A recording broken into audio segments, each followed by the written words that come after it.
Welcome to this live edition of Rev Talk. Here's your host and author, Shane, better known to many as simply the Black Swan. All right, welcome to Rev Talk. Today I have a special guest, Derrick. Welcome to the show. How you been? Been doing good. Missed you last week. Was on vacation last week, and I was trying to make pop-ins on various shows, just depending on where it was and what the family was doing. And I couldn't make it last week, but, missed you last week. I always miss your fellowship and enjoy being able to chit-chat with you a little bit about current events and whatnot. So it was a good week, though. Nice week with family, nice week spending time. It's always good. Always good to give it a little family time. So where did you go? Oh man, where didn't we go? We made a huge loop. We didn't go really far. I think the furthest drive was about an 8-hour drive, but we just packed so much in within about 5 days time. We drove out to Tulsa, Oklahoma, and saw 3 museums in Tulsa. Then we worked our way north and stopped up in Kansas because I've never been in Kansas. We found a really cool little pit stop on Route 66. You hear so much about Route 66, which is like a classic American, highway type thing. And for anybody that remembers, years ago, they did a kids movie called Cars. I think it was a Disney movie, Cars. And it was all about kind of this town that was once this booming town. And then the interstate came through and it became like a ghost town because everybody, avoided the town and got on the interstate. And that's what so many of those Route 66 towns were like when the interstate came through. Well, we found one just like that. I should say my son did anyway. He found it. And there was an old 50s gas station that's what they sold, was like old mementos and souvenirs, and it was all done up to be like the Cars, the movie from Cars. It was really cool. And then from there we wandered into Missouri, or Missouri as they call it. I don't know, I always said Missouri, but they call it Missouri. And we saw the Joplin tornado monument. We weren't planning on that, but we stopped in Joplin for lunch and just came across the park and spent some time there. And then we made our way into Branson and explored a cave there and had some fun in Branson. And eventually we wound up back in Kentucky, which is just north of where I live in Tennessee. And we did the Ark experience. So, which is so appropriate that, we're talking about floods and as in the days of Noah, because that was the whole theme of the Ark experience. They did a really good job of replicating what the Ark, to scale, to size, what it would have looked like, the way that they may have kept the animals while they were there. And they did a super job of presenting the gospel and really just hammering home what the days of Noah are, that, we are very much ripe for judgment, just like they were in the days of Noah. So they did a fantastic job with that. And like I said, after that, we just trekked our way home and, been trying to kind of unwind and get back to life as usual. But it was great. It's always good to have a little family time. I mean, my children are, grown adults now, but they still enjoy spending time with their mom and I. And as long as that's the case, we're always more than happy to spend a little time with them. So You also went into you actually went inside that arch yes, yeah, I in St. failed to Louis. mention that. Yeah, I went into the St. Louis Gateway Arch, and that was this July 2nd. I was in that, which was a couple days. I don't think I would have wanted to be in that on the 4th of July, because not that, I have any kind of harbor any kind of spirit of fear, but with all the chatter about 4th of July, I'm like, I don't know if I want to be in a national monument on the 4th of July, because there was just too much chatter going on. But that was a great experience. We were talking a little bit before the show. You've been up in it as well, and the thing that was really crazy was, they take you up in this thing in a little, it's kind of like an elevator, kind of like an escalator, kind of like a Ferris wheel. I don't really know what to call it, but you get into this thing through a little door that's only about 2 foot by 4 foot high. And you literally feel like you're getting into the escape pod on the Death Star, like this little escape pod. And the thing is no bigger than it. I mean, there's 5 seats in there, but you sit there cramped. I'm not a tall guy. I'm only about 5'8", and my head was like, I'm like, how would a 6 foot tall person even fit in here? Because like my head was just, very difficult. yeah. But you ride all the way up, and it has a little glass window. You can see all of the emergency stairs throughout the arch, and then you get all the way to the top, and you take a few stairs to get to the very top of the arch. And I mean, the views are just breathtaking and spectacular. They give you about 10 minutes to hang out up there and take pictures or whatever you want to do. And it was really cool. It was quite an experience. So yeah, we got that in too. I mean, it's just, we did so much in such a short amount of time. It was just such a blessing to be able to, to do stuff. Sir Edward is asking, are there fun things to do in Branson? There's a lot of fun. You could spend a lot of money in Branson. I'll tell you, here's a little side note of what we did in Branson. So the whole reason we went to Branson was about 5, 6 years ago, my wife and I went there for an anniversary of ours because we wanted to try something different. And it's very Branson's very similar to like Pigeon Forge, which is in my state of Tennessee. So we've kind of already been through that experience, but we thought let's try something new. So we went to Branson. And while we were there, I found out something new about my wife. I never knew before. I mean, I'd been married to her at this point, like I think it was my 25th anniversary. And in 25 years, I never knew my wife had any interest whatsoever in caves, but she wanted to see a cave. So we sat through a 2-hour presentation of a timeshare to get free tickets to Silver Dollar City in Branson, which is a big theme park, but it also has a very big cave in the middle of it called Marvel Cave. And it was really cool, really fantastic. So the whole idea in going back to Branson, because my kids had never saw it, I thought, well, let's make a stop in Branson and you guys can come see the cave too. The problem was we didn't realize they're like $100 a person. And we were all like, it's a little pricey. You found the cave. If you ever go to Branson, go to Talking Rocks Cavern. It's about 30 minutes outside of Branson. It's only $36 a person to go see the cave. Plus, if you want to add on another $6, you get to play mini golf. We spent like 5 or 6 hours. We had a blast. It was very affordable. We hiked trails. We went in the cave about 100 foot underground. It was really, really cool. So that was my Branson experience. That's awesome. That's awesome. And we also have Brother Bob Barber. Senor Bob. I think he's here somewhere. He's here. He's here, but he heard me going on and on about. He's like, I'll take a break. Derek's still talking. How are you, brother? Good to see you. Hey, good to see you, bro. Good to see both of you guys. Just dealing with my dogs. Yeah. Welcome to the. They start playing. They're not quiet, so now you gotta leave. Yeah, for sure. Welcome to the show. Thank you. We're going to be talking a little bit about Texas floods. Is it a Black Swan event? That kind of thing. What's going on in the United States of America? And but first, I wanted to find out how your weekend has been, how your 4th of July has been. Really good. Well, we're still here, and there has not been any massive events that took place outside of Texas. Stuff like that. So something still happened, but just didn't happen in the spot that we thought it would. Yeah. So that's unfortunate what happened there. And I'll tell you what, that was not natural. That was all man-made. It was all done by our government. We can get into all that, but they did it. That was not man-made. I mean, that was not natural. That was all man-made right there.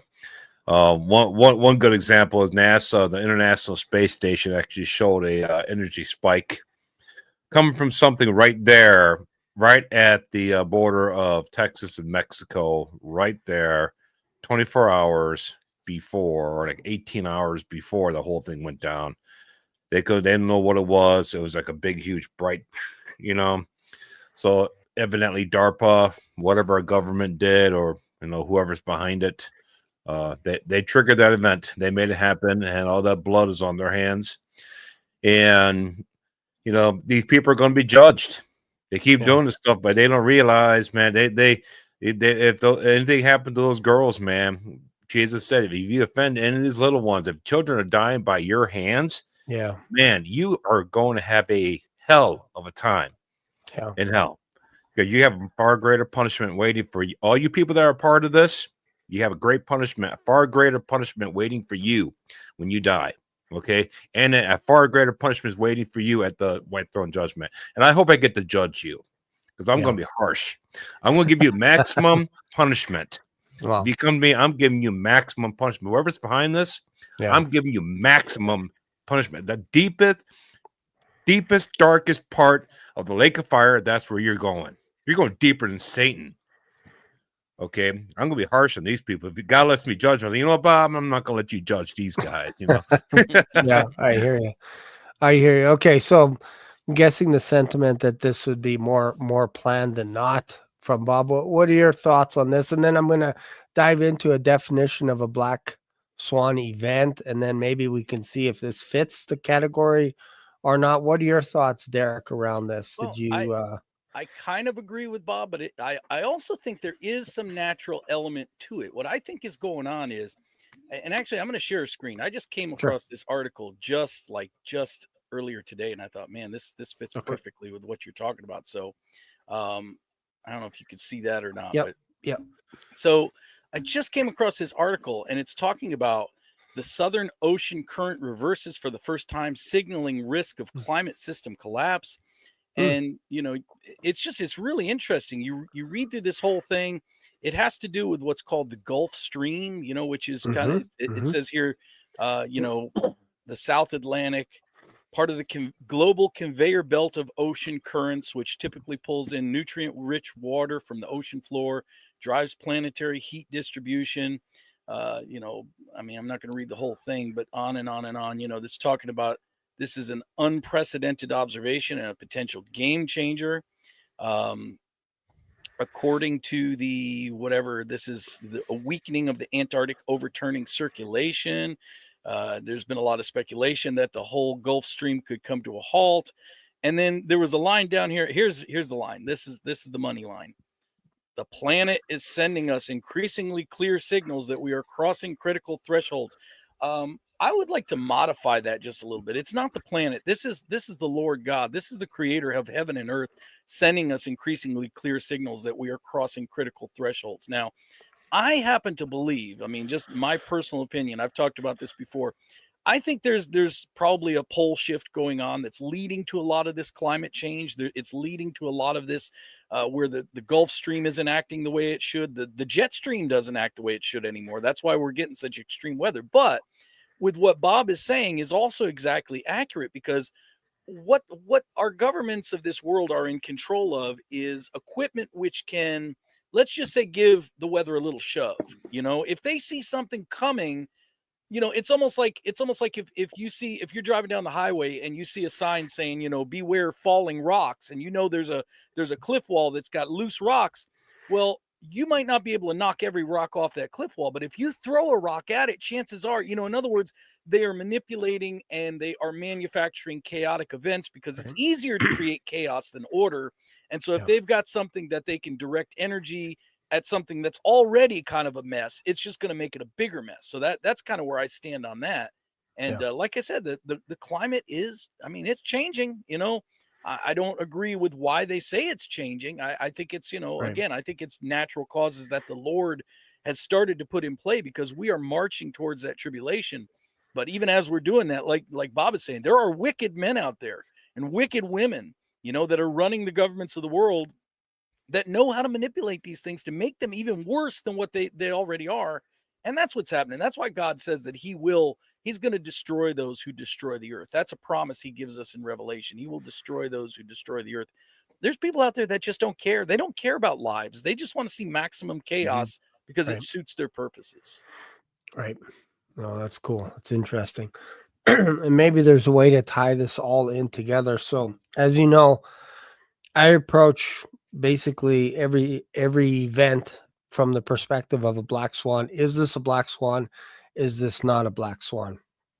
So, a couple of days ago, July 3rd, I made a video explaining why we don't learn from history, and I went through the definition of a black swan in real detail. And I was talking about the idea that me personally, the black swan was expecting a black swan event. And usually when people look in this direction, I look in another direction. So what I was looking at, I was kind of focusing a little bit more on Washington, D.C. And I was thinking, something big is going to happen with fireworks and all this stuff. So a definition of a black swan event is this here.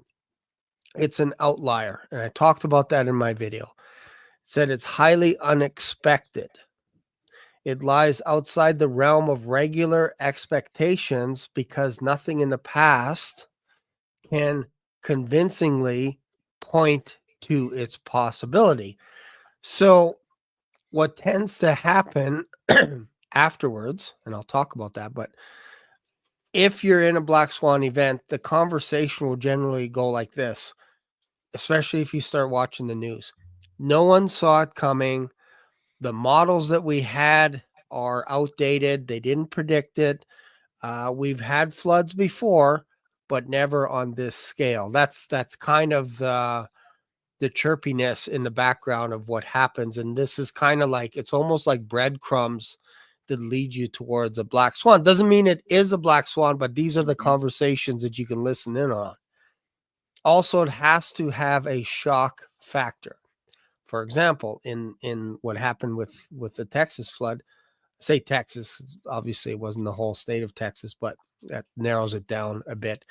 There was a 20-foot surge that, depending who you talk to, some people say it happened overnight. Some people say it happened within 45 minutes. It's still shocking with little to no warning. So now you can start forming, is this a black swan? The second criteria, again, is it has to have extreme impact. It carries an extreme impact. Texas, in that area, Kerrville, is going to be devastated for years to come.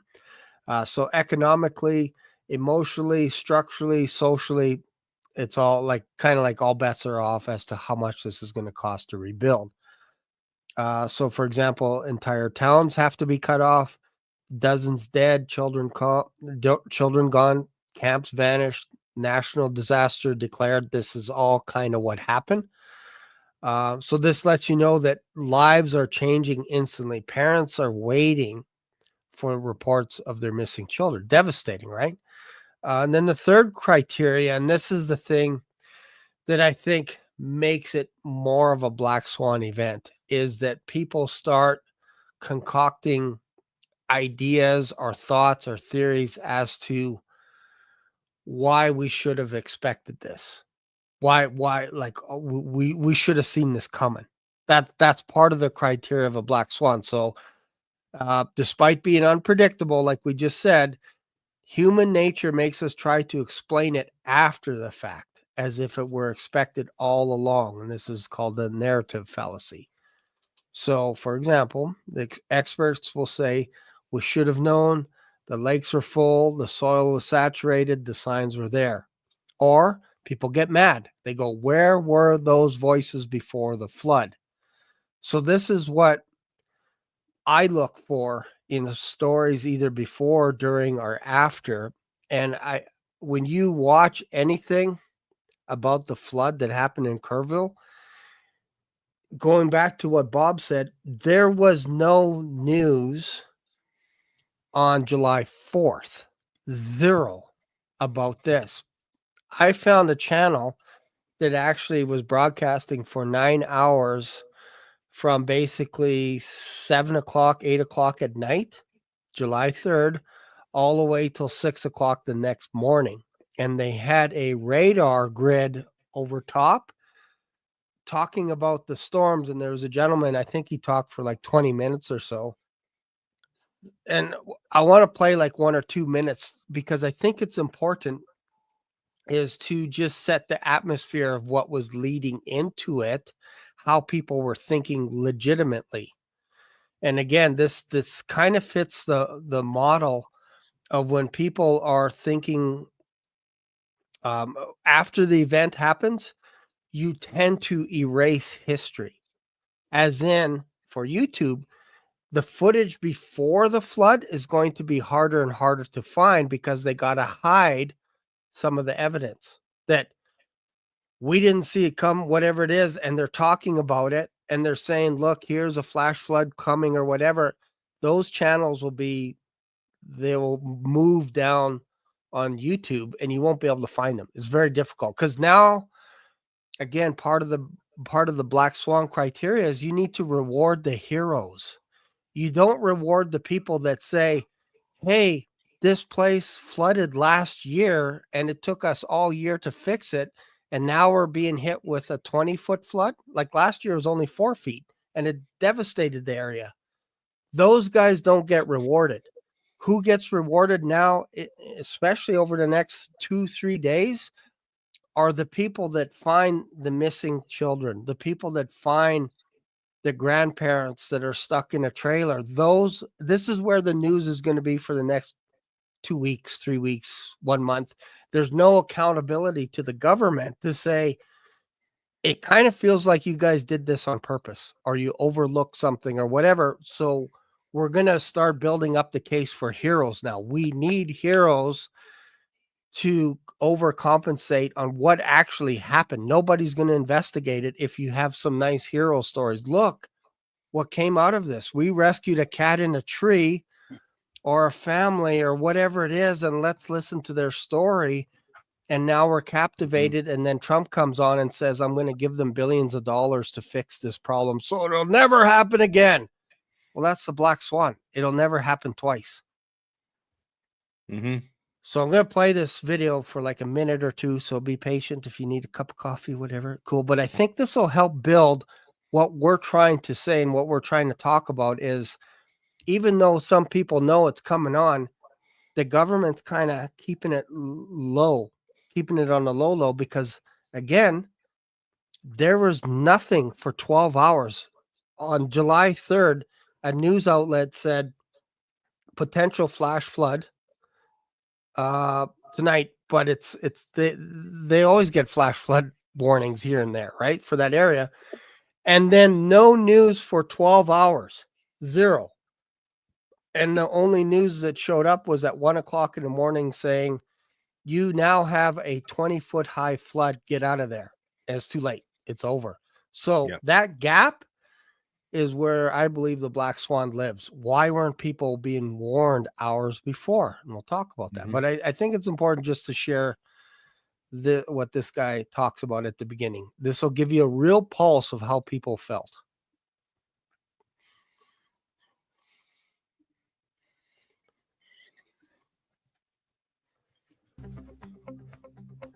Good evening. It's Thursday. I'm Bill Taylor, Ken's 5 Digital Center. Blessings to you and yours on this fabulous evening. I hope you're having a good one. We've got some very heavy rain moving across North Bexar County, heading up to the 281 corridor right now. Also, the I-10 corridor, Bernie, is getting very heavy rainfall. Some thunderstorm activity, but nothing severe.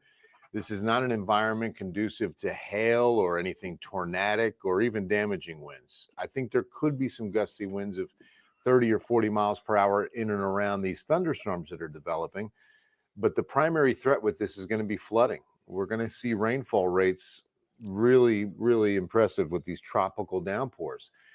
2 to 3 inches per hour is definitely a possibility with these. And you can see that one pocket that's very heavy just on either side of Bernie, really, and on both sides of Bernie, and that one that's on the eastern side, moving up the 281 corridor, that's the heaviest rain on the map right now. Let's get in there a little bit tighter, and let's just do a now graphic. Let's just look at that fresh radar screen. So just for perspective, this is basically this is at 8 o'clock at night, 8:30. So if you think about it, in Texas, people are maybe an hour or so from getting ready to go to bed. Tomorrow is going to be the 4th of July. No rain, no real, like he said, he mentioned floods and stuff. But when you look at the light to heavy, it's mostly green and yellow. Mostly green and yellow. So he's getting ready to wrap up to go to bed. And I'm not going to play. I'll play it for another minute, but just to give you perspective that they're already aware that it's raining. They're already aware of it. Also want to switch over and show you the Facebook activity. Okay, I'm going to have to go out and do this again now. It's not updating comments, which is always a hassle because then I don't see your comments right away, y'all. Inch of rain, north side of Canyon Lake. Nice, JJ. That's good stuff. Happy 4th, Mike. What's going on? Yeah, you won't see much there, far west San Antonio right now. But I want to get an idea on these rainfall rates. North of Timberwood Park, almost 2 inches per hour. So this is very heavy rain. Imagine if you dropped straight into your competitor's marketing meeting. All right. More commercials, but I don't want to deaden the show by having this guy talk the whole time. the important thing is he's looking at it, and he's looking at it from the perspective of a radar or a weather expert, and he's looking at it like, man, lots of rain, but nothing to see here because it's only like 2 to 3 inches of rain. Once you get to that 6-7 inches of rain per hour, you're starting to talk about flash flooding potential and all this kind of stuff. And it starts to unravel, but he's going to bed going, there's nothing to see here. There's no reason for me to stay up. And he left the radar open because I think this was just a local station. And if you fast forward it to like 1 o'clock in the morning, you could see the green turning to yellow to orange right over Curview. You could see it. And it went for like 9 hours. So you can actually see when everybody's asleep, that's when they're getting pummeled. And then I thought about it for a second. I'm like, why wouldn't they let people know what's going on here? I'll just show you this little map here. So again, I think Bob tied to something there saying, that this could be man-made and that kind of stuff. And it's kind of interesting. Go ahead, Bob. Well, what happened was, I actually just watched the video. It was normal, like you said. Yep. But after they seeded the clouds or do their hocus pocus that the International Space Station caught them doing, it took some time for it to take effect. All right. And once it did, it started compounding. And then that's when it took full effect. And when it took full effect, actually, you said that it was there for 9 hours. Essentially, it formed a hurricane over Texas. And the hurricane spun, it didn't move. It just sat there and dumped and dumped and dumped and dumped and dumped. Yeah. It didn't bother move. It just sat there. Yeah. When did a hurricane do that? No, and that's interesting because there were reports that it kind of felt like the storm had kind of settled in one area for some weird reason that they couldn't figure out. They're like, oh, this is okay, kind of weird. And then they just kind of move away from it. And when you talk about man-made stuff, what's interesting here is if you look at Kerrville down here, this is where they got a huge part of the flood. All along here is this Cajalupi River. This is where everything happened all along the river. But as you notice right here, this number 39, this is basically Junction Highway. And the reason why I bring that up is let me see if I can zoom in on this. It's all along, I don't know if the audience can see it, but it's all along the river. All along. So meaning if you evacuate the town, if you tell the town, hey, look, there is a flash flood imminent or whatever, you're going to send all these people onto this highway, which is all along this river. And it's going to cause even more damage. I feel more damage. But what people were complaining that night was, why didn't you close the road? So they didn't tell anybody. And if they knew about it, they didn't close the road off to tell people, hey, this is actually dangerous for you to go down here.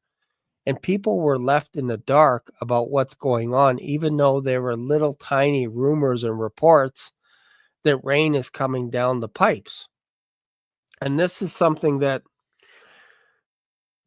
we have all this technology. We have Elon Musk wanting to go to Mars, billions of dollars going to Mars to live underground for hundreds of years, to maybe one day be able to get oxygen going on Mars again and all this stuff. But yet something like this, where they call it Flash Flood Alley, and nobody can see this coming.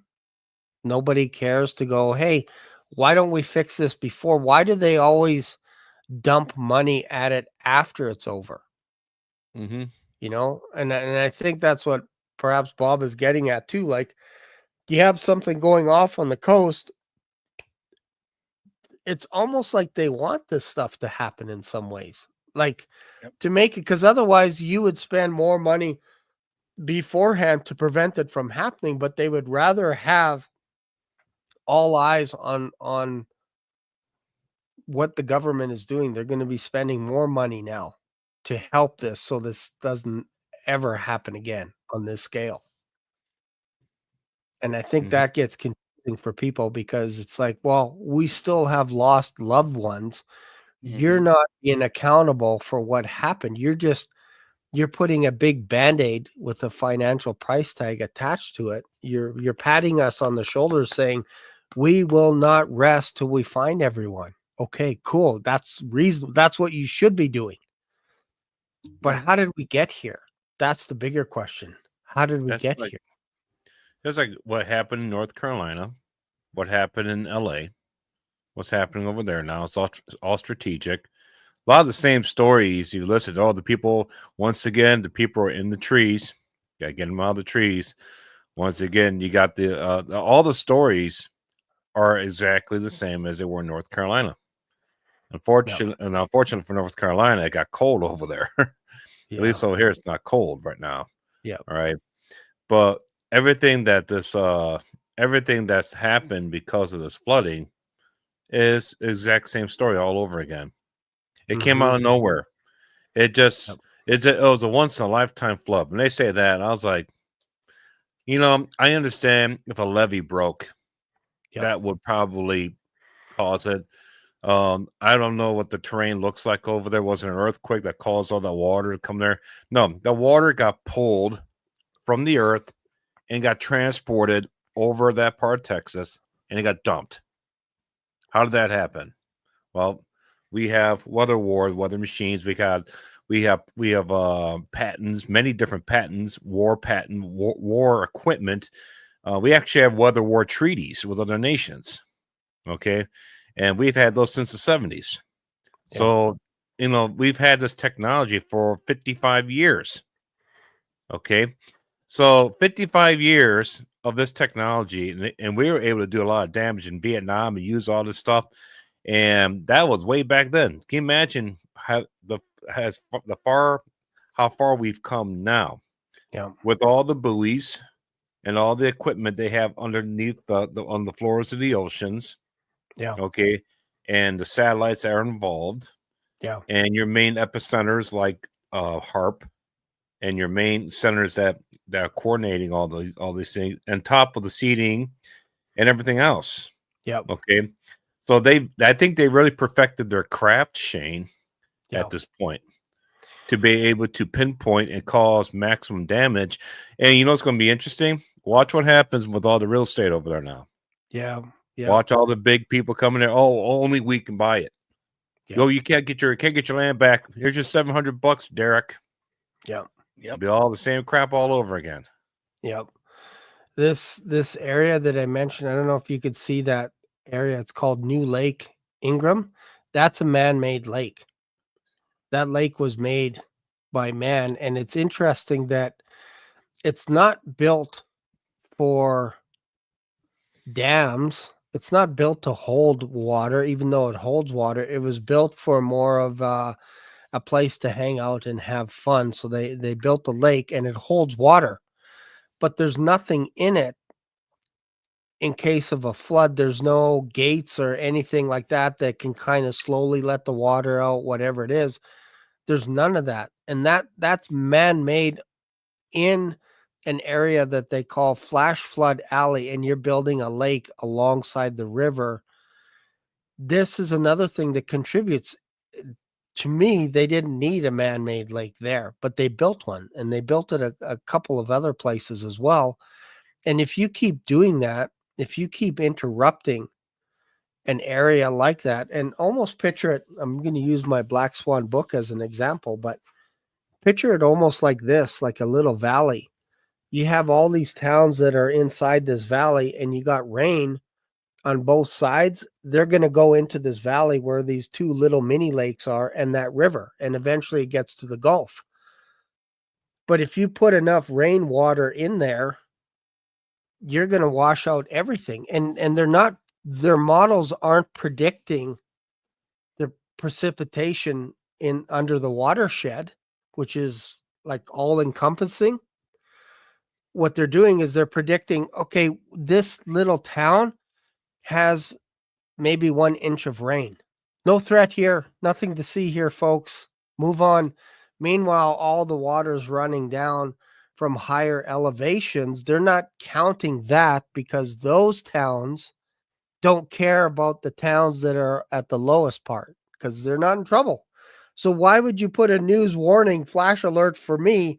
I'm on a hill. It's those guys down there that are in trouble. And meanwhile, they're like, no, nothing to see here. It's only a couple of inches of precipitation. We're okay. Let's go to sleep. But the watershed is every drop that the rain brings into that valley that gets washed eventually into the Gulf. That's billions and billions of water, gallons of water. You can't calculate that, nor do they want to use resources to calculate that stuff because they're not going to get a bonus this year with the government. They're going to be like, you're going to take our money to help these people? No. We'll just look the other way and hope that a flash flood doesn't kill more than maybe 100 people. If we're less than 100, people won't go into an uproar. If it's thousands of people, we got a riot on our hands. But if you can keep the toll low, maybe people will just let this pass and they won't keep us accountable. We'll spread it out over a couple of weeks and say, we did everything we can. We're going to throw more money at this so this never happens again. Yeah, but what about before, like hours before? Why were you guys silent for 12 hours? And then all day on Friday, all we heard was Trump talking about his big bill that he passed on the lawn and a B-2 bomber with fighter jets going above. And everybody's like, bravo, this is July 4th. Not one news outlet covered Texas when they were underwater. Nobody talked about it. I didn't get any feeds, and I'm looking for this stuff until Saturday morning at about 6 o'clock in the morning. All of a sudden, this just in, Texas flood. And I'm like, that's not just in. That happened almost 24 hours earlier. Right. So something was afoot. They purposely squashed any news, anything, and they just said, no, nothing to see here. Don't even bring it up. It's all about July 4th. And we talked about that. Man, something big is going to happen on July 4th, but we don't know what it is. We don't know where to look or whatever. I was thinking terrorist, but this kind of feels like if you're going to do something and start moving money around, this would be the place to do it. You just bury a town in water and then say, hey, we're going to dump money over here and move things around, buy real estate, help the people, whatever it is. You'll forget about what happened the day before. You're just going to forget about Maybe it. they didn't want a whole bunch of bad news on the 4th of July. Could be. They're like, okay, we had the big, beautiful bill, right? You even had Alberta file for to leave Canada on the 4th of July. They got that going on.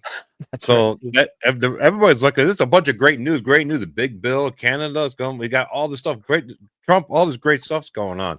But unfortunately, down in Texas, people are dying.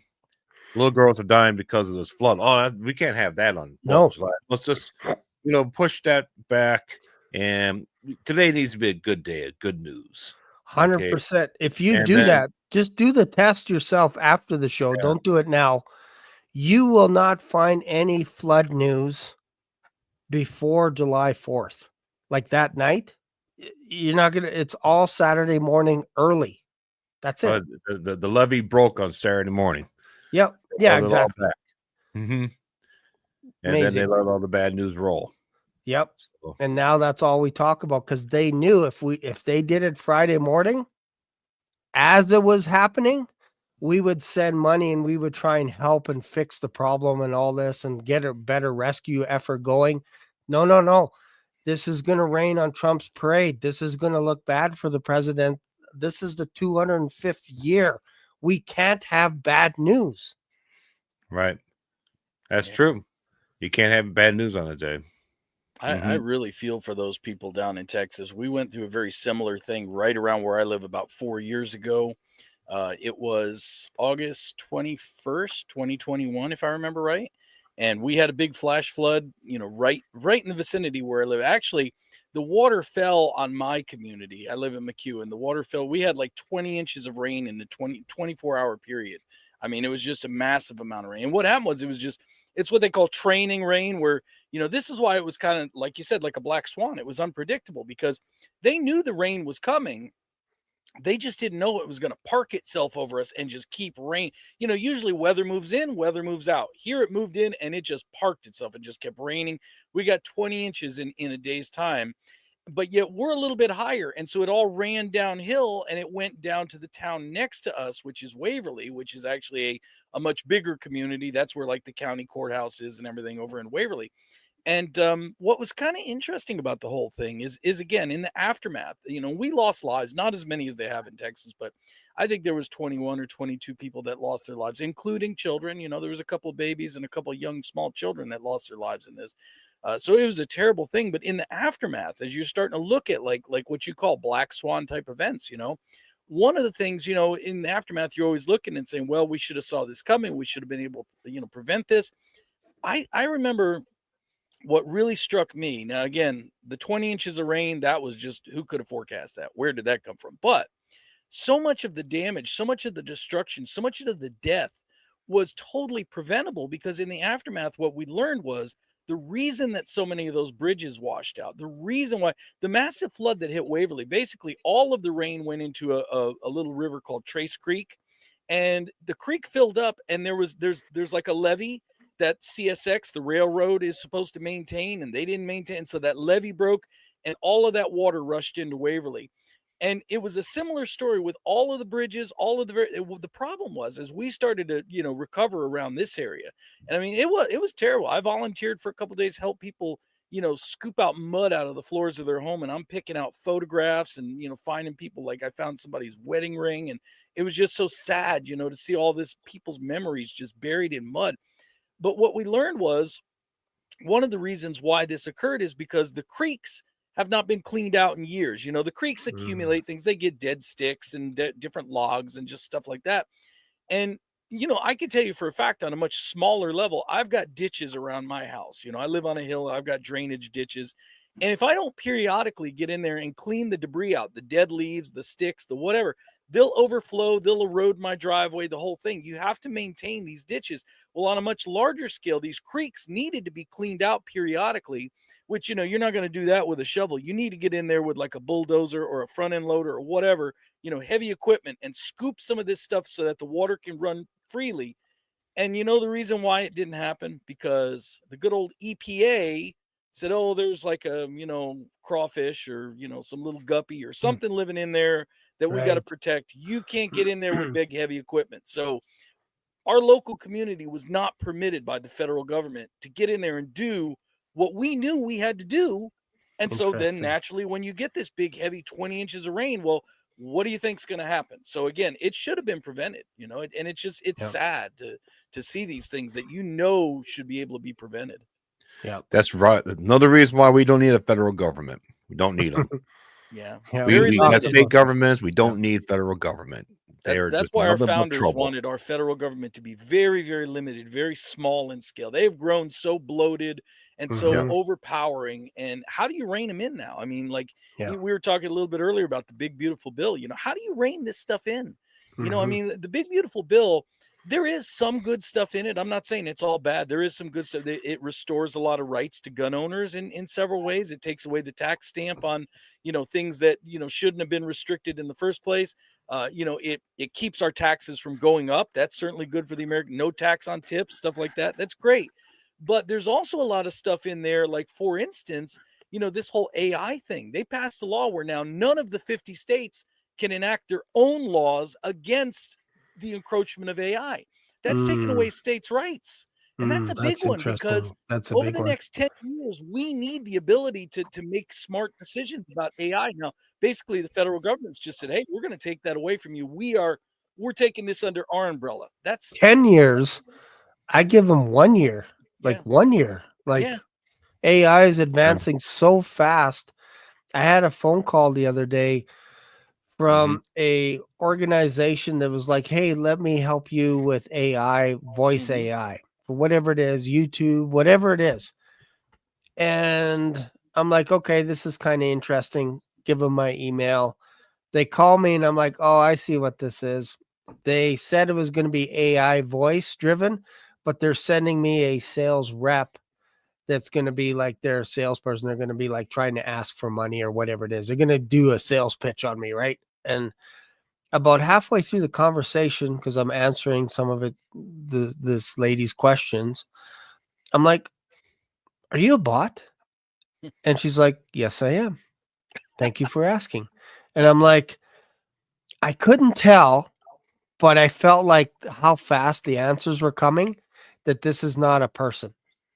But it was a little bit like, oh, yeah, I can see where you're coming from. Yeah, that kind of makes sense. Oh, good. So what are you doing about, like, all of a sudden I'm like, is this a bot? And she's like, yes, it is. This is what we wanted to show you, is how powerful our AI voice bots are that you can't even tell. And I was like, fast forward this 1 year, we're not going to tell who Derrick is, who Bob is, who Shane is, because somebody can grab our data or whatever it is. And it is going to be, the next wave is going to be like a flood where we're not going to know. You're going to think your mom is calling you, asking you for a handout or some money or whatever it is because she's in need. And you're like, you know what? My mom did say she was going to the hospital yesterday. So yeah, sure. Here's my credit card. Here's my bank info or whatever. And then the next day your mom calls and is like, how are you, dear? Wait a minute. We just talked yesterday. No, that wasn't me. How are you going to know? How are you going to know that the person that you're talking to on the phone is real? I'm telling you, I had a difficult time figuring out if it was AI, and I knew it was coming because they told me we're going to send information to you to explain how it works. And then I got a real person on the phone. So I thought, no, it's AI. And I couldn't tell. And that's terrifying to a guy that looks at this stuff from every angle, flipping it over, going, are we approaching Revelation where the image of the beast and all this kind of stuff? It's faster than we think. It's 10 times faster than we think. It has to be, look, Satan has to create an omnipresence all around the world. And that's how he's going to do it, through AI. That's the only way he can. Name any other way he can do it. Angels listening to you and coordinating and doing a Chinese telephone around the world. Not fast enough. It's not fast enough. Okay. This whole AI thing is essentially, it's the the beast system. It's the blood of the beast system. Yeah. Okay. So the fact that it's gotten so much better, even the videos have gotten so much better. They made such a big deal about the Google Google VEO 3, something like that, where it's very inexpensive now to go out and make videos. Anything that's involved with talking to somebody on a telephone or your phone, email, anything that involves a computer screen. Yep. All right. AI's got it. Yep. Whatever job that you do on a screen, AI's got it covered. They're done. They got it. Now they're working on, rebuilding roofs and probably many other blue collar jobs now. Yeah. All right. But anything dealing with the screen and administration and everything. Yep. It's AI's got it covered now. HR, insurance claims, everything under that banner. Like, you're not going to be able to tell anymore that it's a human. So this is why I feel, as a Black Swan, and I think my brothers could feel the same thing, as we're closer today than we were yesterday. And I know that's a cliche. I know people toss that around. But when you think how close AI is to getting to the point where it's going to feel like the beast system is omnipresent, that's Revelation stuff. That's not Age of Grace stuff. Yep. So we're right on that season where we're actually switching into almost like overtime now. Like, we're out of here.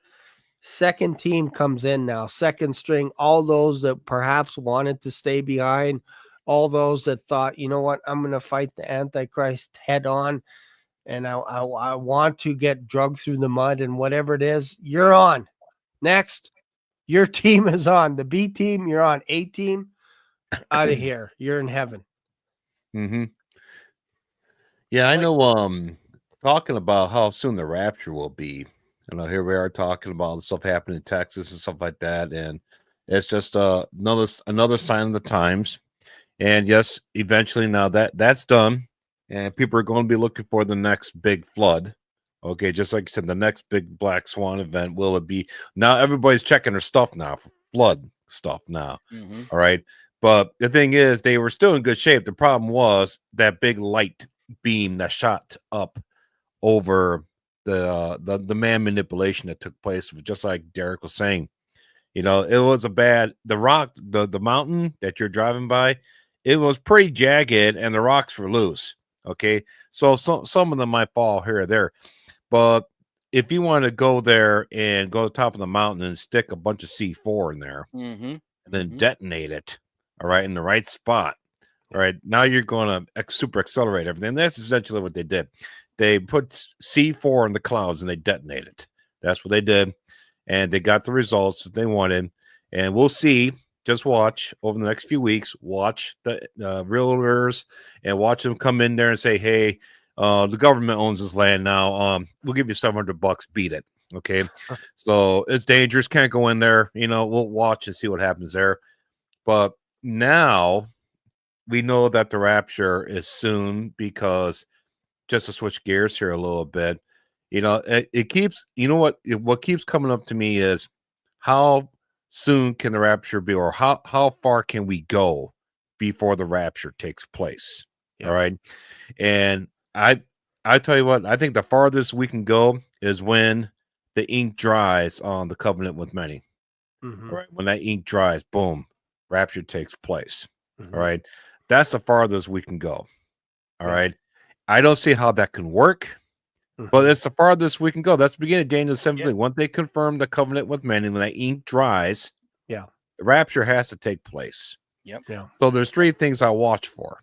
I watch for that covenant with many, which, by the way, that stuff is circulating like crazy right now. One. Yeah. Two, I watch for nuclear war. And three, I'm watching for a possibility of a grid down here in America. Mm-hmm. Any one of those three, rapture, it could be that week. Right there. Yeah, right there. Or that day, or that hour, or that minute. Yeah. Any of those three. Absolutely. You got to watch those three. Anything outside of the realm of those three, it's okay, it's news, whatever. But when you start to get around those three, yeah, my antennas really perk up at that point. Absolutely. And speaking of which, as soon as I start talking about nuclear wars, here comes Rick. Yeah. Yeah, I just had to get the octane gas going there. Put a little octane in the tank, get it even going faster. Thank you, Shane, for inviting me on your show. I don't know if y'all can hear me loudly. Sound good. Yep. Okay, my Coming in microphone loud thing and is clear. turning itself down on its own again. Another demon in my computer. Guys, it's catastrophic. These flood that took place. They had a timelines video I saw on the Twitter. In 3 minutes, this thing came in. It was normal. People were standing up close to it. They backed away as this thing came. It's like a levee just opened up and dumped it all on this area. Wow. There's a video of a man hospitalized. You know how they have home hospitalization where they have a bed in there. This guy, she did a TikTok video saying, "Please come here, get my husband out of here." He's unresponsive. He's laying there on that hospital. The floodwaters are coming up slowly. She was crying at the end of the video. I almost cried watching it. It's hard to watch. This is truly the last days, guy. We are living right there. We are like this close to the rapture, folks. I'm not playing around. Guys, you're seeing images like this on your TV set. How much closer and how much longer will this last? When will it be time's up? When will the Lord say, I've had enough. I'm ready to get my church out of here. We'll be whisked away into paradise while this earth plunges into super big chaos within 1 second. Everybody's not ready for this event. We are, but the world isn't. It's an unexpected surprise event that's about to take place. It's going to come like a flood, an instant flood. It's going to flood the entire planet with fear. Everybody's going to be like, I didn't see that coming. I was too busy drinking my latte at a cafe, looking at the latest sports. While we're sitting here watching every second that could be our last. And a lot of people, and I'm not making it in front of people that are drinking lattes. I'm just saying, I'm using an example that people are at the sleep at the wheel. They're thinking, oh, I got time, or I don't know what those crazy guys are talking about. I'm going to the next YouTube channel. And you just turned off your future by doing that. You just had insight. We just give you a small insight of your future. And people are just brushing off, going to the next channel. Folks, if you don't want to believe us, this channel ain't for you. But we're here to save you from literal hell that's about to hit this planet. It's going to be bad, folks. What a great opening to me coming on here, folks. I always open in on first gear, Bob. It's always top gear of my show, So I'm looking up the sky right now. I don't know about you guys out there, but I am got my eyes to the sky, waiting to hear the horn blow. I can't wait to walk the streets with Jesus, transparent gold. Look at him and say, thank you, Jesus, for being my Lord and Savior. I thank him every night before I go to sleep, and I say it in my prayers. So, It's interesting. Thank you for that. And I appreciate you coming on here with high octane.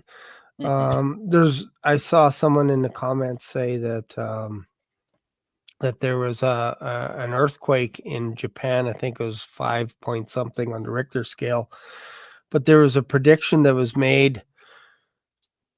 I forget when, 2011, something like that. They called it the what's it called? It's the manga prediction.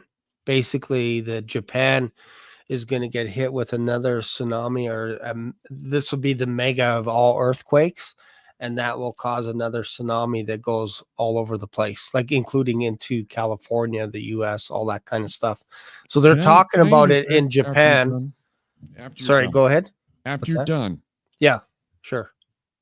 So basically they're saying that in Japan, they're talking about this stuff. And I think the prediction came out like 5 years ago, 6 years ago, or whatever. The idea that Japan could get hit with another one, and this will just send things off the charts. And then, if we're having problems, this is me, Black Swan, saying I think there could be another big flood in Texas next year, because it's going to take them all year just to do repairs to get everything back online. They're not going to have time to fix what the problem is. And they're in a problem area, because last year it was up to 4 feet of a flood and it hit the same area hard. This year it's 24 feet high.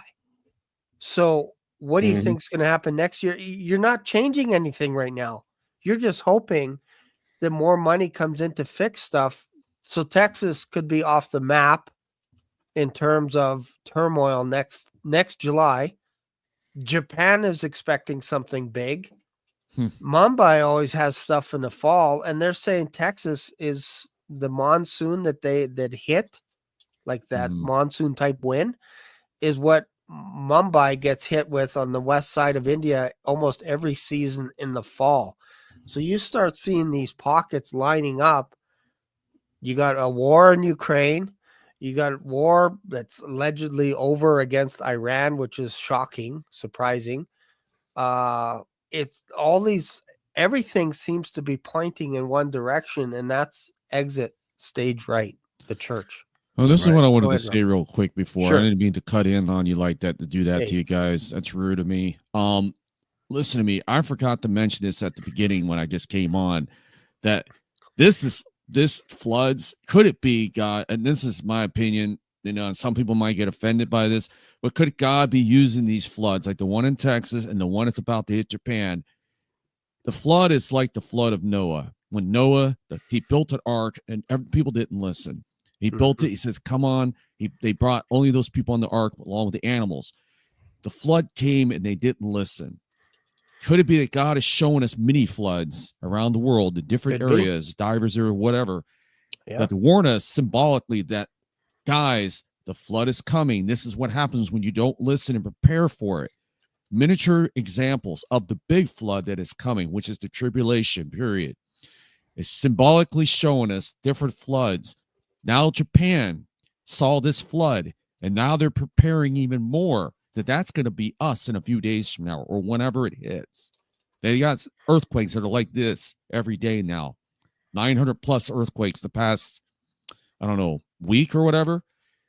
Could it be that God is showing us that this is a warning that everybody, the flood is coming, the big one is coming. Either you're on board with us by giving your life to Jesus, or you're going to be caught into that flood, the big one that's going to come at the earth. It's going to sweep this whole earth at the same time, not just in different areas. And I'm not talking about a literal flood. These floods are symbolic to me as the big one, the rapture, and then the earth is going to plunge into chaos. It will be nothing but total destruction after that. And we got the peace and safety thing that's being geared up right now. They're waiting. They're pushing this Abraham Accord. Trump's in the middle, and he put on the banner the new Middle East. They got Arabic neighbors, all the Arabs, all of them are on board with this. It went to 10. The whole planet is going to be pulled into this peace accord. They're getting it ready, folks. In the Bible, it says that the Antichrist comes and makes it greater. He confirms it. He puts the final touches on it and signs it. And that's what starts the 7-year time clock. As soon as he signs that with his pen, it begins the first minute of the tribulation. Folks, if they already got this thing drawn up, how much closer to we are about to go home? That's what I wanted to say. Mm-hmm. Yeah, Jesus said in Luke 21 that there will be Luke 21, start verse 25, and there should be signs of sun, moon, stars, and in the stars and upon the earth, the stress of nation, perplexity, the seas and the waves roaring. All right. Now think about that for a minute. Okay. Jesus said the seas and the waves would be roaring. All right. Before his return, and also before Daniel's 70th week begins. Now, he doesn't say, now I will be making the seas and the waves roar. No, he said they're roaring. Okay. He doesn't specify who's making them roar.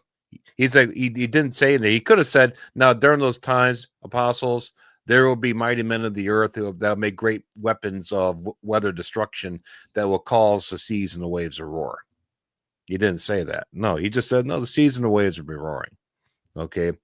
So the fact that that's happening, that's a regular thing. That stuff never slows down now. No. And the frequency of the earthquakes, all right. Japan is having so many earthquakes now. They said they never stop shaking now. They just don't stop shaking. They're shaking and quaking there all the time now. It never stops. You basically if you go a day without an earthquake, that's a big deal. Now, before it's like one earthquake per year. Now they can't. Now they're looking for a day that there are no earthquakes. That's how insanely close that we are right now. And Trump said last week that he wanted to have the whole Abraham Accords and the Cyrus Accords, this whole thing done with Israel and Hamas and Iran and all this stuff. He wanted to have it all done by this week, right? He said that last week around the 28th of June, all right? So they're working to get this done this week. So the fact that happened, I guess, that took over the news like Shane said. It did. First, you had the big, beautiful bill, and then that bad stuff happened. Then it took over the news. So, well, I guess we'll find out everything that they've been trying to cover that's been covered hasn't made the news. We'll start finding that out, and I'm starting to see that as a pattern now. When something big like this happens, we start finding out a lot of stuff that's going on behind the scenes. And I like when the people, that narrators that bring that up, say, well, while you've been watching everything happen in Texas, this has been going on over here, So it's just a commonality of everything we've seen happening right now. So if Trump, like I said, that's the main thing we're looking for. And if you guys watch Dr. Barry All, he put on an incredible video about the Feast of New Wine and stuff like that. So it's just an immensely high watch right now. It's like we don't run out of high watch days. Yeah, okay, nothing happened this past There was no rapture resurrection. I didn't say nothing happened this past 4th of July. Something did happen, but it wasn't good. Okay. But the rapture resurrection event, though, it's still right around the corner right here. Okay. They're not going to let off on all this stuff. No way. All right. Somebody in the comments from earlier tonight, this actually came in about a little over half an hour ago. Eric the Phoenician. I just wanted to call this out. He wrote, "I bet behind the scenes the U.S. was poking the apple of God's eye." You know, and that could very well be true. We've had many natural disasters that seem to come as a result of us meddling with Israel. And Bob is right. You know, we are into some very high watch times. You know, I've been kind of keeping my eye on the Feast of New Wine. I've seen, you know, Dr. Barry and Tyler from Generation 2434, you know, put that stuff out. And that's always an interesting one to watch. I actually put out a video last week while I was away on vacation. Instead of doing unanswered questions, I did one on Tish B'Av, which most people don't know of. They're not aware of. This is the day. It's just so it can't be coincidence. Okay. There's like an old saying that with God, there is no coincidence. So Tish B'Av, it's the 9th day of the month of Av on the Jewish calendar. This is the day that the 12 spies came back, and 10 of them had a bad report. And so they were cursed to wander for 40 years.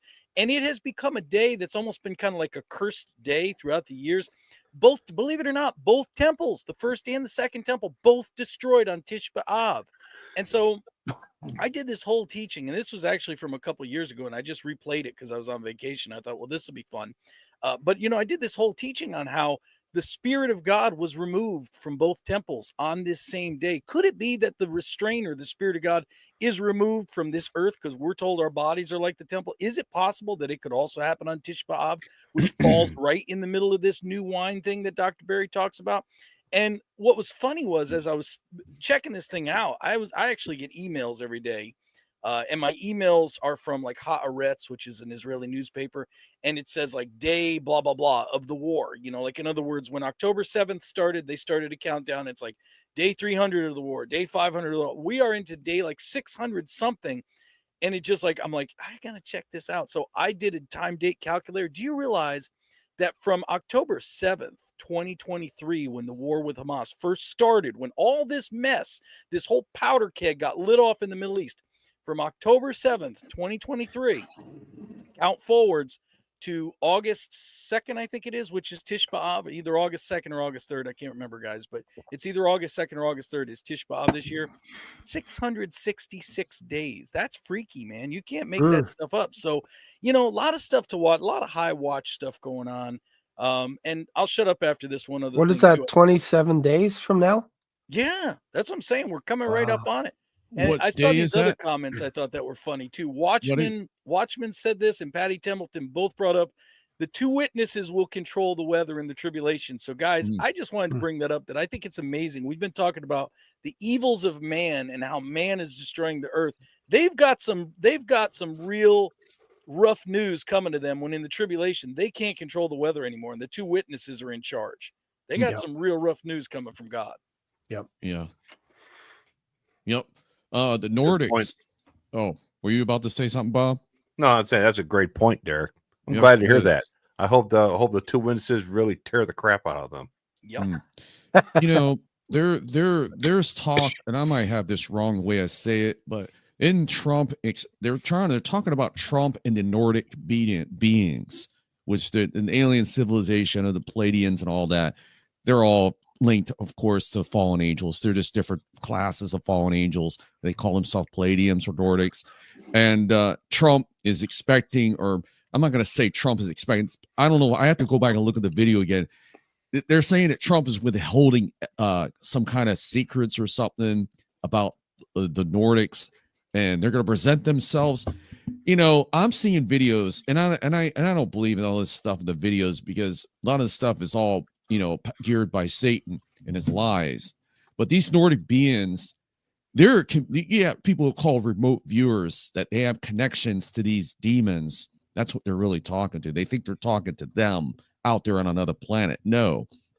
Vega, Centaurians, all that stuff. They think they're in high communication with these guys always in a planet light years away. Really, what they don't realize, they're communicating with spirits, which are linked. They're basically from hell. Satan's got it all wrapped around the finger. He say, look, guys, I got them all fooled thinking they're coming from another planet. There was something about a signal received from I think SETI, or was it NASA, or somebody said something, they got a signal just a few days ago. Folks, we know that Satan can fake signals from outer space that make us all believe that we're coming into contact with another civilization. They want us to believe that we were seeded on this planet by them, and that they're coming back to fix what is broken by man. They're coming here soon. And what we're hearing in videos, that there's rumors that they're getting ready to break the skies, come down here and fix a broken world. They're going to come here with all these cures of all these diseases that we've created, or not created, but some probably were, but all the diseases that came from all the Earth's pollution. They're going to clean all that up, starting with the healing centers they're going to put down everywhere, which was improved in the Hollywood movies, reconditioning, like the movie V. They're going to come here like that, folks. I believe right at the rapture, they're going to come and show up. Satan's got his hands. He's like, come on, hurry up, get these Christians out of here. And they're going to come down here, and they're going to come up, show up in the masses, I believe, at the same time. And they're going to say, look, we need a representative for us. This guy will represent all the class of aliens. Probably just the Nordics will show up, and they're going to need a representative to represent their coming. Who more would be the man of choice for that? Would be the Antichrist. He will come. They will show up with them. And these creatures are 7 foot tall, gray hair, snow white, super sky blue eyes. They can communicate either verbally or telepathically. Stern looking chins. They're tall, 7 foot. Their clothes are one-piece outfits. They have an insignia on them, I heard. And they're sort of a different color. Some of it's sort of a goldish color. Whatever it is they're wearing, I don't care what they're wearing. They're going to show up with these people. They're going to say, look, we're here to help you with your planet. We see what you've done with it over the thousands of years period. We were here thousands of years ago, or longer than that, actually. They might even add 100,000 years. And people are going to say, look, we believe this lie. It's called a big delusion. It's going to sweep this planet. God says he will cause them to believe a lie. This delusion, I believe, is forthcoming in the making. When this things show up, everybody's going to believe it. And they're going to say, look, they can go where you think you've heard. They've gone. The Palladians and the Antichrist, they're going to say they've gone. We've took these people somewhere to heal them, to give them probably a better body. We want to finish the work here. Make your planet like the one they went to. They're going to come up with a convincing story that everybody's going to buy into it. Guess what, guys? It's a lie. It's a big lie from the pit of hell. They went with Jesus to heaven. They will not tell you this. None of it will come out. And it will be a CIA operation on steroids. They will make sure nobody breathes a word on the internet about where those. Every video, of course, will be wiped off this internet. All our channels will be gone day one when the rapture. Expect the internet to shut off, and the power. They're going to kill the power first. Then they're going to go in and delete all the videos while the power is off. They're going to have generators backed up at YouTube. They're going to say, look, delete them all now, or your license and your website will be pulled. You will not be YouTube anymore. They'll threaten them. No problem. We'll do it. And that's it, folks. When the power gets back on, whoa, all the internet will look different. It'll be blocked by government sites. Survival sites will be on there for people like from the government. FEMA sites will be on live. All the sites will be live. But guess what? You'll go to YouTube. It will look different. When you type in, where do these people go? You're going to get a lot of sites that don't talk about the rapture. Like I said, folks, it's all coming. Get ready. Yeah, I agree with you. I talked about that last week. That's all that all of the New Age people, they all agree, and all their literature and even their mediums, they all have been instructed, and they all been told that Christians are not compatible with these beings that are coming here to the earth. So they're all told that Christians are, because basically they're saying to all of them that this Jesus that came screwed everything up. All right. Wow. And we're coming here to fix all that. So that's why the Christians have to go. Okay. So this Jesus, we're going to fix all that. All right. But this why all the Jesus believers, all right, they are anti everything about us because we've been trying to get people to be normalized with transgenderism, and all these things are fourth density stuff, guys. Transgenderism, higher energy, vibration, all weird stuff, and psychedelic stuff, and that's all in that realm of with transgenderism and all this other physical stuff that they do. All right. So that, and they know that Christians are nope, nope, nope, nope. That's bad, bad, bad, bad, bad, which is true. Okay. So they know that Christians are their number one enemy. And they're just going to say, well, why is it Christian? Well, does that mean the rapture is true, that Jesus was true? No, that's that whole thing that the Christians got it all wrong. Just like what they said about Muhammad and stuff like that. Muhammad said we just got it all wrong. Islam's the right way, So that's why the Christians have to be removed and taken to another location and be retrained. You guys have not been corrupted like the Christians were. So you guys are ready to fight and take your place here on the earth and renew this world. Essentially, that's what the new age people believe. Okay. Yeah. And even like the Albert Pike letters, they say the same thing too. All right. Christianity, and it's all about Christianity, Judaism, and Islam. Those three.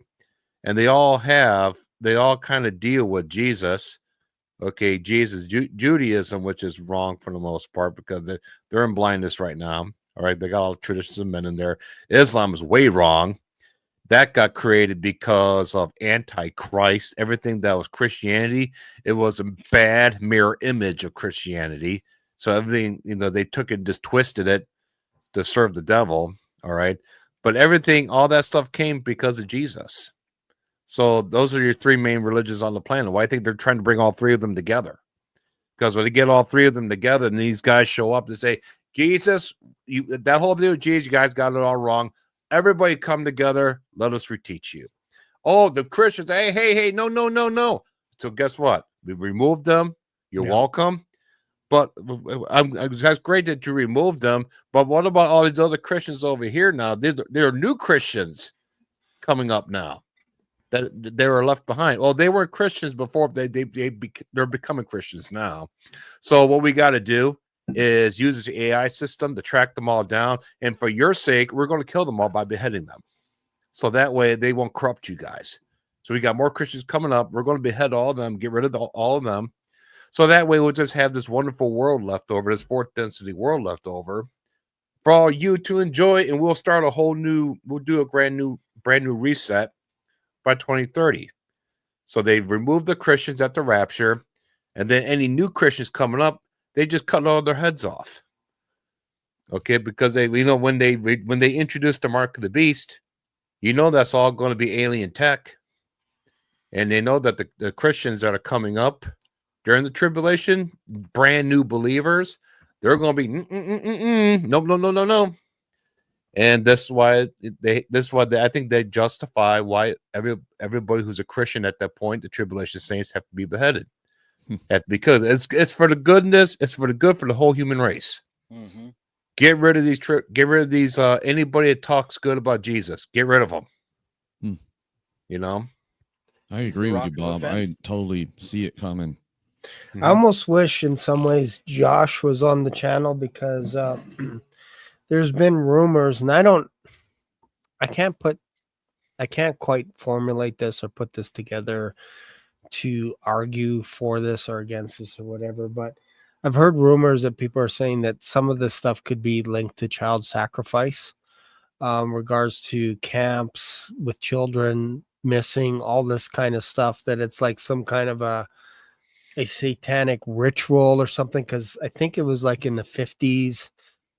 Maybe it was it was the 80s. They call it like the satanic 80s or something like that in Texas, where there were so many churches coming under attack because there were satanic rituals coming on all over the place in Texas, and it got squashed but it was a thing that happened. And today, if you look back in time, they'll say, no, that was just folklore or whatever it was.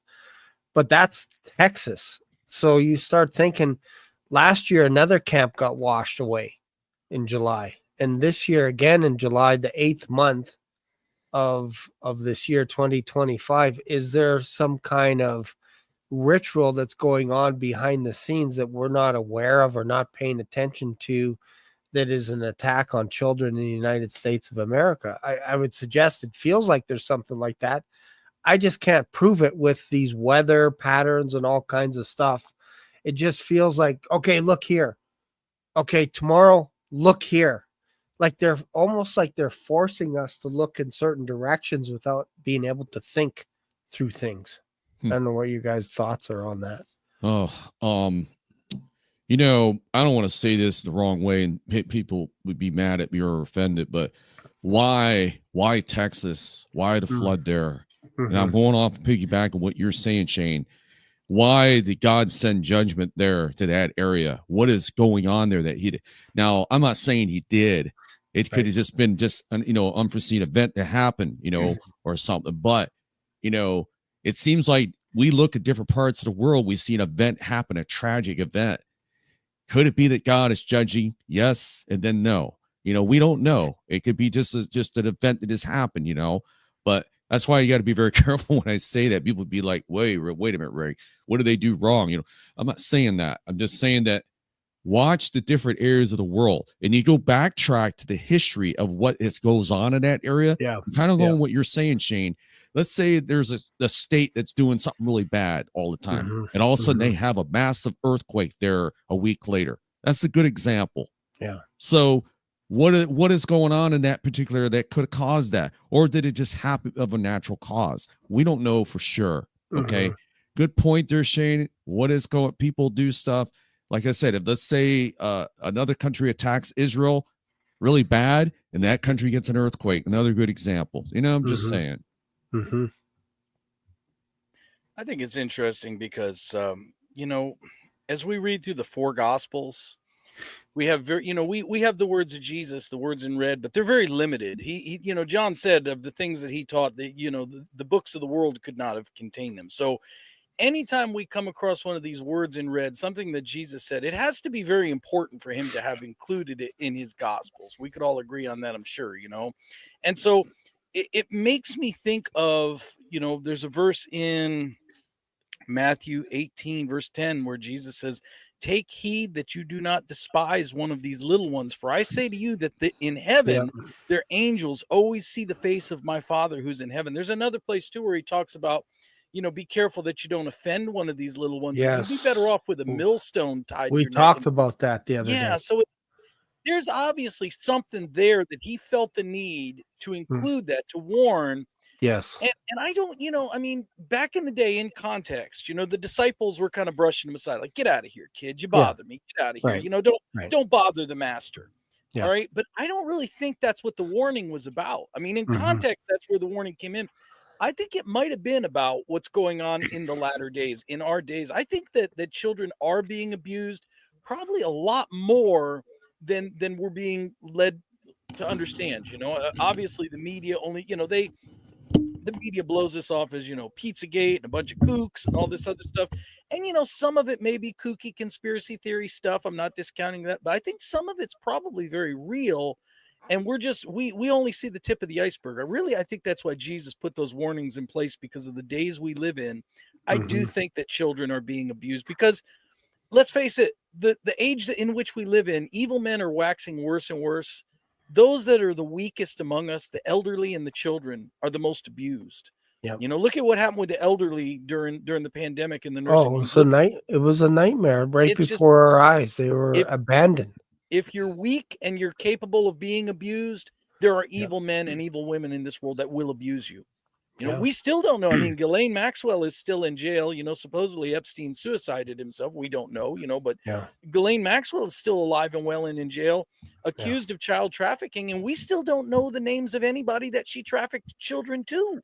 So, there's just a lot going on that, we only see the tip of the iceberg. I think that's why Jesus talked about that. I think that's a stern warning for those with ears to hear. Sadly, the people that are doing it, they don't have ears to hear. That's just going to be judgment against them. Yeah, and I think like we're tying into something here with, and this is interesting because it's not the direction that I wanted to go in at the beginning of the show. Let's just talk about Texas and Black Swan events. Now we're going towards children, and perhaps maybe this is a bit of a warning to the watchers, the watchmen out there that are watching end time stuff, that maybe we have to be on alert for our children to protect them spiritually as well, physically and spiritually, and praying. All our kids are going to school because they are facing World War III when they go into schools.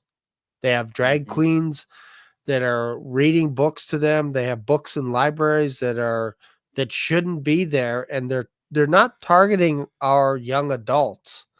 They're targeting kids that are like 6 years old, 7 years old. That's what they're going after. And I think as a Christian father, now grandfather, if we're not careful, we can let this stuff slip through the cracks. And I think perhaps we could be held accountable to this as well by not raising a siren for this stuff. When they said that all those little girls disappeared during that flood, I was like, how perfect. Yep.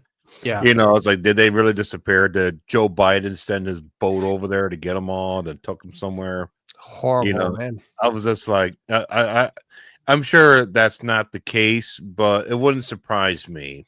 Yeah.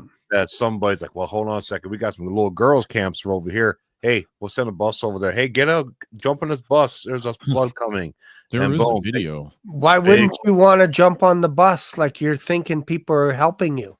There is a video on X, I think Twitter or TikTok. I saw it somewhere. It showed a military like vehicle. I think it showed all little girls on the back of it, and one of them waved as they went by. Yeah, I heard military vehicles were picking up school children. Yeah. There. So we'll see where that, and all of a sudden can't find them. What happened? Yeah. So they're rounding up children for these government officials and whoever these sick I sure people hope are. not, because like I you hope said, judgment goes on them for that. Damn them to hell for that. Yeah, it's tough. It's tough watching all the. It's tough. I tell you what, isn't it tough being a watchman right now? Yeah, because not only do we have to sit here and see these incredible alignments just go right by one after another like a train, and we're still here. That's what. But we also have to. This is a time where you have the most evil, most disgusting, filthy, the worst of the worst people walking the earth before the tribulation begins. After the tribulation begins, it gets worse after this. But this is what the worst age of grace will ever see. What we're seeing right now is the worst condition that the world has ever been during the age of grace. And we're here right at the end of this whole thing, seeing all these filthy, disgusting people, and everything they're doing is being brought out into the light. All the stuff they've been doing, they've been able to hide it. They can't hide it no more. Bible talks about this stuff's gonna be shouted from the housetops. Stuff they do in secret, it's gonna be shouted from the housetops. And unfortunately, we're seeing it shouted from the housetops. They can't hide nothing no more. Okay, it's getting shouted from the housetops so bad, they have to manipulate news cycles in order to try to redirect everybody's attention, just so that most people won't watch it. Okay, but that's just where we're at right now. That it's tough being a watchman, isn't it? Tough right now. Yeah. It's weird. Like when you think about patterns, like they're saying at least 27 girls are missing, and it's like you want us to believe that all 27 girls at the same time washed down the river with no evidence. That's what you want us to believe, that they were just washed down during this flood. And it is highly suspect that the count is so high with regards to little girls. And I pray that they get found. I pray for judgment on whoever it is, if they're doing something up to no good, as in kidnapping or whatever it is. It's a cover story probably for the kidnapping. I'm just saying, you never know. If there's something going on where somebody is owed something, like, hey, government official, you did something over here. We're giving you 4 girls, 6 girls, 10 girls, or whatever. Man, I'm telling you, maybe there's a reason why some of these weather I patterns are just want to getting punch a hole in worse. the wall right now. Just You hearing know, this. Can we just change the subject, guys? Just hearing this. No, I think sick- it's a good. I it's think a we're making. sick filth that's going on right You know, now. You know, it's funny and these because guys are going to have their part in the lake of fire. You know who you are out there, folks. it's funny because years ago I was in a discussion on a forum, a Rapture forum, just a message board type thing, and I was in a discussion with another brother, and we were kind of talking about the subject that came up. We were talking about, Lot, and how you would not have thought that Lot was a righteous man if it wasn't for Peter, who told us that Lot's righteous soul was vexed by the things that he saw every single day in Sodom and Gomorrah. And this brother came back with a really interesting comment that this was years ago that probably 10 years or better that he made this comment. It stuck with me all those years. And he said, who really knows what's worse, if it was worse for Lot to live in Sodom and Gomorrah and see what he saw, or if it's worse for us Christian watchmen today to live in this age in America and see what we see. Yeah. Our souls are vexed, just like Rick is saying, our souls are vexed because of what we know is going on. And it could be that we are living in times worse than Sodom and Gomorrah. I'm just throwing that out there because that's always stuck People, with me. I'm sorry, but some people are sort of like against what I just said. Listen to me. When I say I didn't want to hear about this stuff about the children and all that being kidnapped, it was just pissing me off, and it's pissing all of us off to hear about this. It's disgusting. And I didn't want to hear any more about it because it was pissing me off because it's a sick, evil world we live in. Yep. Now we should address it and talk about it and let people know what's going on. I get that. Now I said change this up because I was personally bothered by it, and we all are personally bothered by it. But we do need to talk about it. It's just hard to sit here and listen for to sure. it. And that is the only reason why I said that, guys. Yeah, for sure. Please For continue sure. talking about it. But and what we're it trying needs to be addressed. People need to know what's going on, and what let it be heard. Shane, go ahead. Yeah, and what we're talking about is not the gory whatever stuff. We're just saying if it's highly coincidental that 27 girls are missing all at once without one, like if they found a girl here, a boy here, an adult here, you know what I mean, a grandparent here stuck in the tree, whatever it is, and they're like trying to rescue them, and then you can kind of buy in. But right out of the gate, that's the first thing they said. Is that a call out to the media in the realms of principalities, powers, to say that we either sacrificed girls or we are performing our part of the deal, which is to kidnap or whatever it is?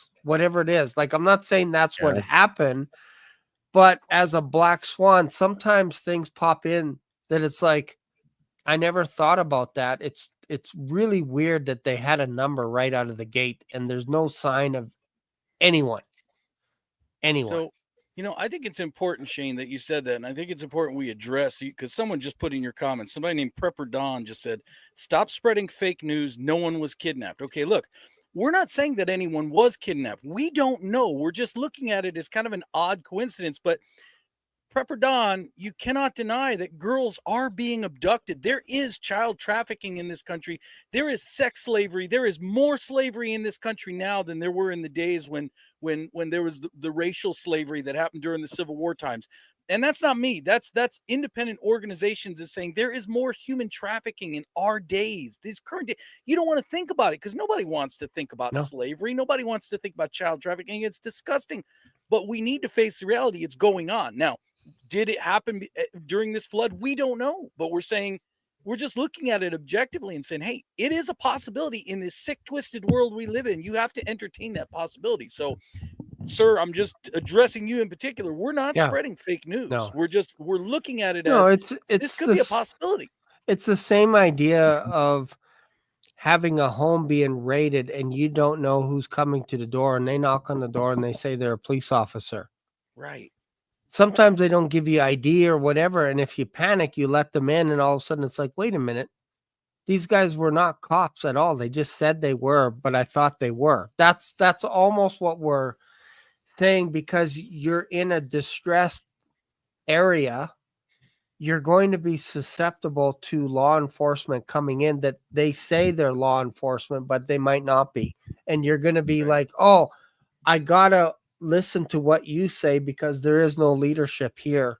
So I'm going to go with you, whatever it is. And it's difficult because we're in a democratic society that we trust our authority more than perhaps some days we should. And a flood would be the perfect circumstance to move in. And I'm not saying the army's evil or wicked, but if that happened, nobody would question it. Right. You just move in with these green trucks. They may not even be army. We don't know. And they just say, hey, look, we're going to rescue you. And then boom. And nobody's rescued. Like Ronald Reagan used to say, the Mhm. scariest words in the world are, I'm from the government. I'm here to help you. There's a lot of people in the comments saying only 11 girls are still missing. And you know what? No matter the number, whether it's 11, whether it's 100, whether it's one, Yes. if it's a One is child too that's many. still alive and missing, it's one too many. And there's a lot of people in the comments saying we should pray. So I think that's probably, let's say a quick prayer just for Yeah, for everybody sure. affected. Let's Yep. take a moment and For just, sure. in Jesus' name, we come together, Father, as four brothers here. We're all of one spirit, one heart. Yes. We all feel the same way about this situation. The loss of life in this situation has been devastating. We pray for everybody in that community that's been affected by flooding, by loss of life. We pray you bring peace and comfort and closure to anyone who's lost a loved one. For anyone who's still missing, Lord, we pray, Lord, that there would be peace and closure, that they would either be found safe or that they would be found, that they might be able to be given a proper funeral. Don't let anybody, Lord, just be out there not knowing what happened to them. And please, Lord, don't let anybody be caught up in an evil scheme of somebody Yes. who sees this as an opportunity to abuse somebody, someone weaker than them. Lord, look down with special care. We know your eye is on the widow and on the orphan, and you always have special care for those who are weak and who are powerless. That's what the scripture teaches us. That's why it's not inclusive to widows and orphans. You look down on anyone who's helpless. You look Yes. down on all of us when we were helpless in our sin, and you gave us your son Jesus to save us from your sin. So Lord, we just pray your mercy over this entire situation right now, over those that are still missing and over those that have lost loved ones, and pray no further damage would be done over this area in Jesus' mighty name. Amen. Amen. Amen. Amen. All right. With that, let's go into final thoughts. We'll start with Derrick, Rick, and Bob. Well, final thoughts for me, having just come back off of vacation, and this is this is kind of like my first show to do right after I got back off of my vacation. So, I was telling you a little bit about the places that I went. The last place I went was the Ark Encounter in Kentucky, where they've got a life-size ark, and throughout the whole exhibit, they were very good about presenting the gospel and very good about comparing our days to the days of Noah. Now, these Texas floods, it's just one more example to show us we are living in days similar to those days of Noah. And the message is still the same. Just like the people in Noah's day rebelled against God, they were ripe for judgment. Our day is very much ripe for judgment. And, the thing that's the saddest is, like, in the Ark exhibit, they had a couple little movies you could watch. One of them, they're a little campy. One of them was like Noah giving an interview to the reporters of his day. Of course, they're scratching it on a stone or whatever, and they're mocking him for building the ark. And, we still have mockers today. That was the whole point of that Ark exhibit. They drove that point home wonderfully, that Jesus is the door. Just like there was a door in that ark, and only those that went in that ark got saved. Jesus is that door, and we are due judgment. We are overdue judgment. We are in judgment overtime right now. So don't mess around. The door is about to close. You have the opportunity to get in it right now. Get in it. Do not wait, because when that door is shut, there'll be people banging on the outside saying, "Let me in," and the Lord's going to say, "I never knew you. You didn't come in when I told you to come in." This is the age of grace. Don't miss your chance to get on board that ark. Yep. Amen to that. My final thoughts, closing thoughts is we're in desperate times, and people will take any sort of help they can get when tragedy strikes. So, those girls, they seen people coming, they all had their hands in the air like this, help us. They said, "Oh, come on aboard, guys, get them all on it." And they whisked them off to some dark camp somewhere. Or did they actually take them to where they were supposed to go? Okay. We don't know for sure. Like I said, Derrick said, we're all just saying it's a speculation. We don't know. Okay. But where I'm going with this is we are all in desperate times, and people will accept any help that they can get with this planet to fixing it. Rather it's receiving the Nordics, the Antichrist, all that. Their world will be crying out. The whole world will have its hands out in the air, begging for a man to fix it all or someone to fix a planet that's broken. This is where the Antichrist will gain his acceptance, I should put it, because they all will marvel over this man. They'll say, oh, finally, someone that knows what they're doing, that's going to fix it all, that can bring true everlasting peace, whether it is for 7 years, actually 3.5 years. But they're going to accept, a world will welcome such a man at a time when a world is in a hot mess right now. This world is terrible. It's all messed up right now. This is the kind of climate that we will see, the way the world will look like at the time of the rapture of the church. It's not going to, if this would have happened 50 years ago, the world wasn't in a mess 50 years ago. Okay. It had its little things here and there, but it wasn't like this. Okay. Not the way it is now. And the world wouldn't care less if some man came out on that 50 years ago.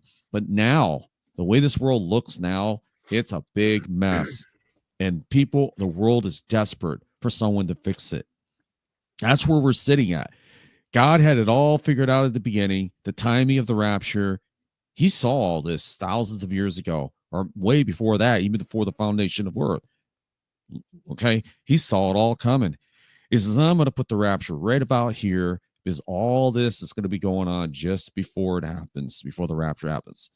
All the deception, the AI, the robots, everything, all has to be done before this rapture takes place. Could it be this year? Is this the year he said it? We don't know. Sure, looks good. We don't know. Let me just close with this. Are you going to be ready, though, when it happens? Are you going to be ready when tragedy strikes? Mm-hmm. That's what you need to be ready for.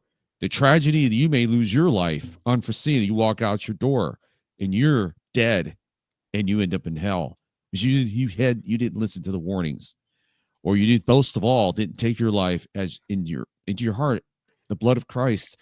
That's what I'm saying, folks.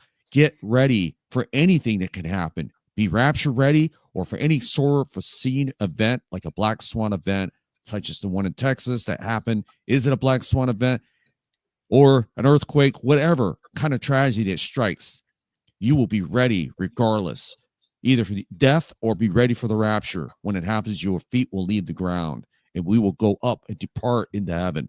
Folks, get your priorities straight with God by asking Jesus in your heart today. Do it now, folks. Amen. Good. It's good. Bob? Yeah, my good show tonight. We're angry, and some people are saying that these people who are destroying the earth. The Bible said God's going to destroy those who destroy the earth, and they're destroying the earth now. Okay, so people listening to us and say, yeah, we're going to be judging these folks, and here I am, tell them, saying, hey, these people need to be thrown to the deepest parts of hell. All right. Now, some people might not like saying this, and that goes back to the fact that, we Christians, we judge the world now, and we're going to judge this world at the white throne judgment. Okay. Apostle Paul talks about that, 1 Corinthians chapter 6, where he says, do you not know that the saints shall judge the world? And if the world shall be judged by you, are ye unworthy to judge the smallest of matters? And know ye not that we shall judge angels? How much more things that pertain to this life? Okay. Bingo. So we judge the world.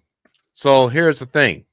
If Christians judge the world, then it makes it really uncomfortable for us to be here for these guys. It's really uncomfortable for them that we're here because we judge them. Nobody else judges them.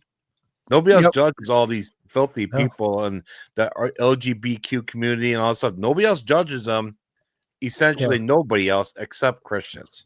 And Yeah. these people and all the other weirdos and freaks and the weird religions and the alien stuff, who's always being judgmental? The Christians are being judgmental. Yeah. Okay. But the Bible says we judge the world Yeah. because we have the Holy Spirit inside us. It's- We know the right way. We're saved and Yeah. we're repulsed by all this evil. That's why we can't help but speak and judge against it. So this is why the narrative is the Christians must be removed at the rapture. So that way these people can have just open season to the greatest of their heart's delight of all their filth and sin without any restraint. Yeah. Okay. And the people, and there will be people that will begin popping up everywhere, brand new people. Mhm. And guess what they're going to be doing? Don't do that. Don't do that. Filthy person, don't do that. Don't listen to them. You're bad. You're evil. Don't do that. So you wonder why they end up getting their heads cut off. Yep. Okay. Yep. So that's what's coming. And I just wanted to mention that. And I don't know what else to say. And these people that what happened with these little girls. Sorry, man. It just seems too perfect. And they kept on talking about these little girls, like you said, Shane, that they kept talking about. They say, hey, listen to our news. Here's your sacrifice. Here's your 27 girls. Here's your girls here. Your girls here. We're letting the whole world know. I'm sure you're listening, Mr. Person that were sacrificed, Mr. Baal, whatever Baal people. Yeah. There's your sacrifice. And you know what's going to happen when this all thing is said and done? You think it was all 27 girls? You know what usually happens? Is there will be all these girls, but then it always drops down to 13 girls total. Yeah. Got lost, or 11 girls got lost. That's your sacrifice. Yeah. Okay. And we'll see it. We'll see it pan out over the next few weeks. You'll see. Watch. Yeah, I think so, because that happened with Maui. I think at first it was like 2,000 and then 500, and then the final count was 66. Yep. Children missing. So it's like, that's interesting. And you're right about, like, if you think about it as a Christian, people are like, don't be so judgy. It's like, well, it's in our DNA. You can't judge me because you're not a Christian, but I could judge the actions that you're doing. What you're doing is wrong before God Almighty. Stop it, or something worse will happen to you. I feel like we can say that to people to turn them around and correct them. Jesus said this: if somebody harms a child, it would be better. Here's a better situation. Put a millstone around his neck and drown him. That's better. So if our Lord and Master says that, and he says something like, even in Psalms, it says, you know what? Jesus said, woe to the person. Like, I got to get betrayed. I'm going to be betrayed. But woe to that person that betrays me. Who was that? That was Judas Iscariot. It would have been better that he were not born. That's pretty harsh. Pretty harsh. So what we're saying is, you touch a child on my watch. If I had the authority, I would say, here's where all the sludge and slime, and here's where hell is. I'm going to put you below all that stuff. That's what I'm saying. That's where you deserve.